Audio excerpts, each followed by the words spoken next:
thank you for coming back to my channel. This is Emily, and if this is your first time, thank you for clicking on my link. And please don't forget to subscribe, like, share before you leave.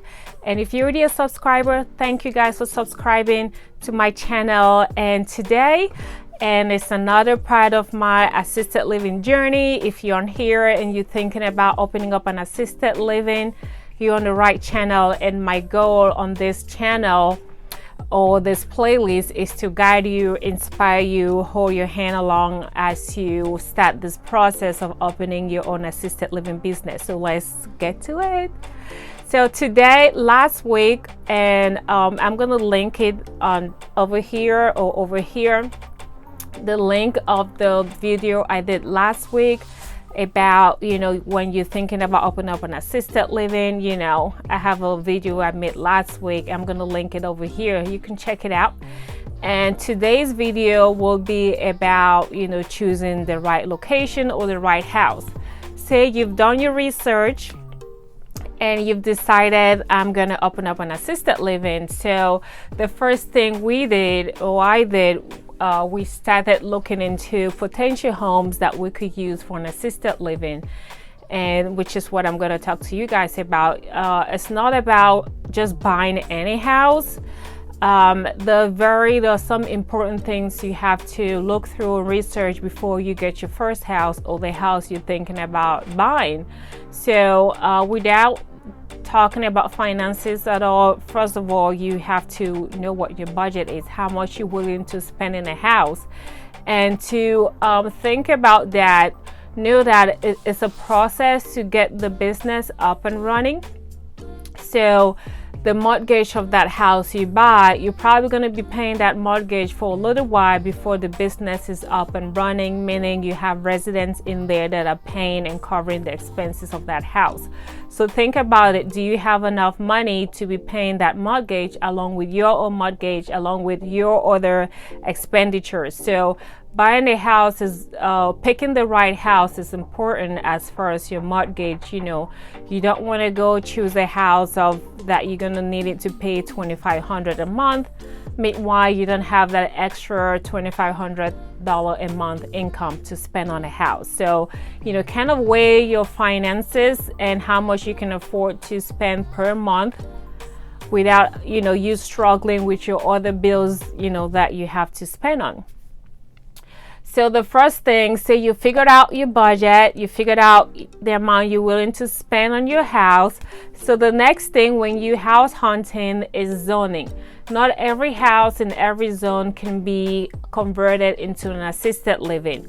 So the most important thing once you see a house and you like it, before you make that offer, check the zoning of that home and make sure that it's the city or the county will approve for you to convert that house into an assisted living, because you don't want to buy a house, pay it off, or buy it off, and once you start the process and find out, oh gosh, I'm in the wrong zone and I can't convert this house into an assisted living, but you already bought the house. So it's very important to check your zoning. Once you found the house, look into the zoning, make sure it can be approved to be converted into an assisted living before you make your first offer. Okay, so there you go. Zoning is very important. The other thing I want to mention is the price too. Like I said, you have to make sure the price is appropriate for you to be paying that mortgage along with your other expenses you already have going on. So look into the price first,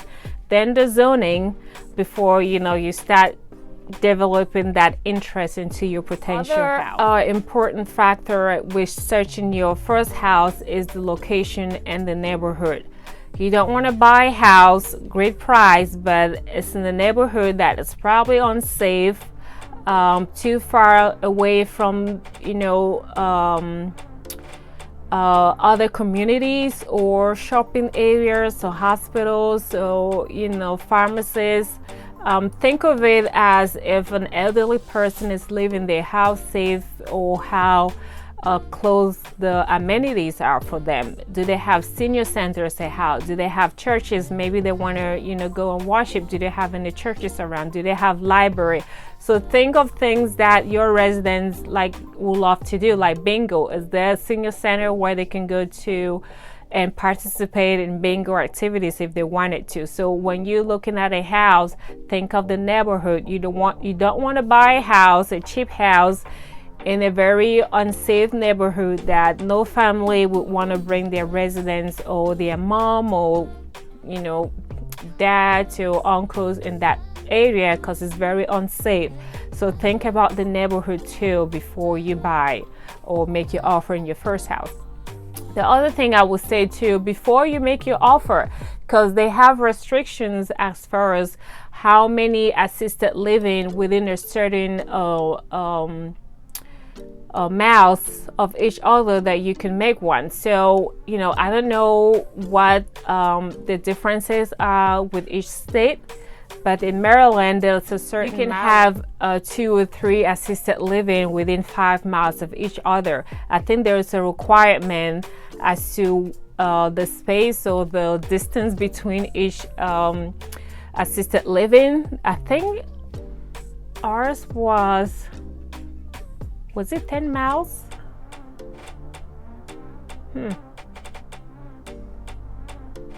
I think it was either, I don't want to say 10 miles. I have to double check. But again, you have to double check what restrictions you have in your state as far as the distance between each assisted living from each other. Because again, you don't want to buy a house and come to find out there's another assisted living next door.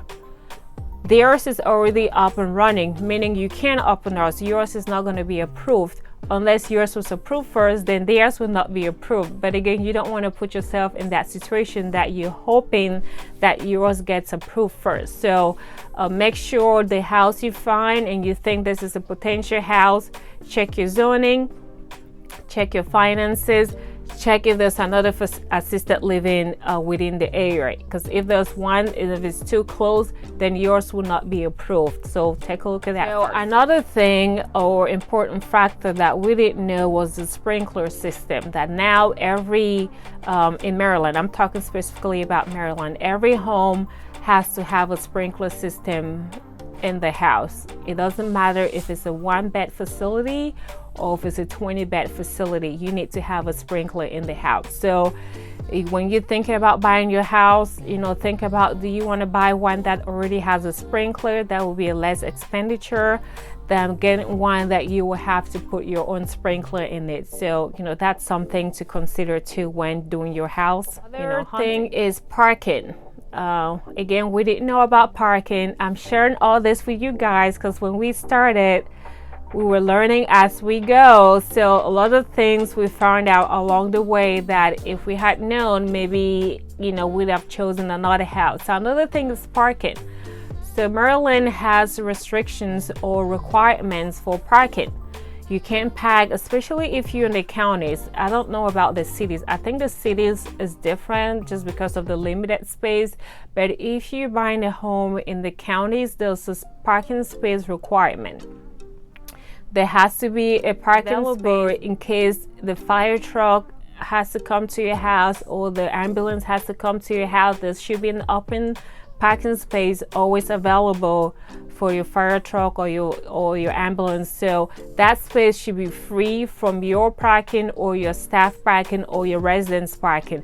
So the home, even if there has a driveway, make sure there's room. If you need more space, you can add more parking space to that house. Again, you don't want to buy a house and there's only room for 2 parking space, and the state now requires you to have 2 more parking space depending on how big your facility is going to be, and you don't have room to make that space. So you're going to be in the limbo. What do you do?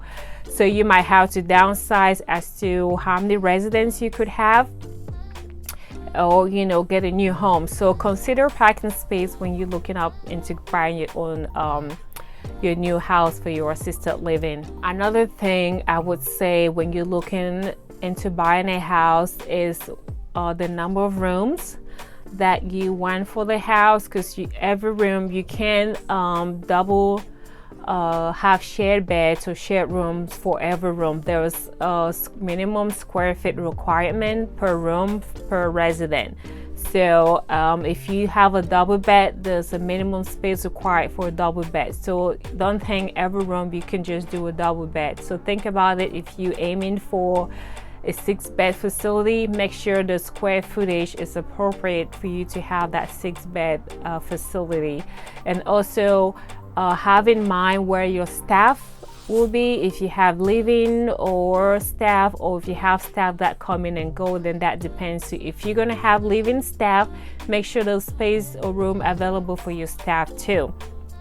And if you're going to have staff come in and go, 12-hour shifts or 8-hour shifts, then that's different, because they don't need a room or have to live in the facility. But if you plan on having living staff, so make sure the rooms are separate from your residence room. The showers are separate from your residence room. The staff cannot share showers with your resident. And also there should be 1 bathroom per 3 residents or per 4 residents. So if your house only has 1 bathroom in the whole house, think about it, because you might have to make another bathroom if you have more than 4 or more than 3 residents. So think about it. Don't just buy a house with 1 bathroom for the whole house. It's not going to work. You're not going to be licensed. So make sure there's enough bathrooms for your residents, and there's a separate bathroom for your staff if you have living staff.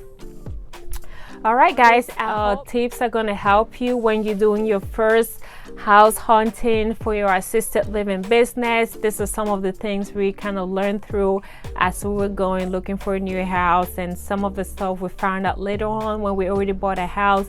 So I hope this will guide you as you go searching for your first house, to avoid some of the mistakes we did during buying our first house. This was helpful to you. Please drop a comment below. Let me know so I know that this information is being useful and helpful to someone else. If you like this type of content, please thumbs up, and let me know so I can do more videos like this. If this is your first time, again, please subscribe before you leave and turn on the notification bell, so each time I post a video you'll be notified. Again, thank you all for watching, and I'll see you all on my next video.